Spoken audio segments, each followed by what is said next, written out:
கண் கொண்டு தன் கண்ணை கண்டவர்கள் கிடையாது. என் கண்ணை காணுகிறேன் இமை ரெண்டும் அசையாது.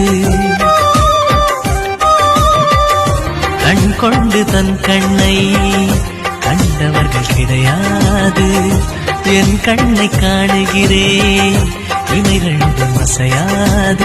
குயில் இசை கேட்டவள் இன்று குயில் முகம் பார்க்கிறாள். உயிர் தொட்ட பாடலின் முழு உருவத்தை பார்க்கிறாள். தேடும் முன்பே வந்த பொருள் வாழ்வில் நிலைப்பதில்லை. தேடி தேடி கண்ட பொருள் எளிதில் தொலைவதில்லை. இசை பாட்டும் காற்றும் சேர்ந்த பின்பு பிரிவதில்லை. இசை பாடகனே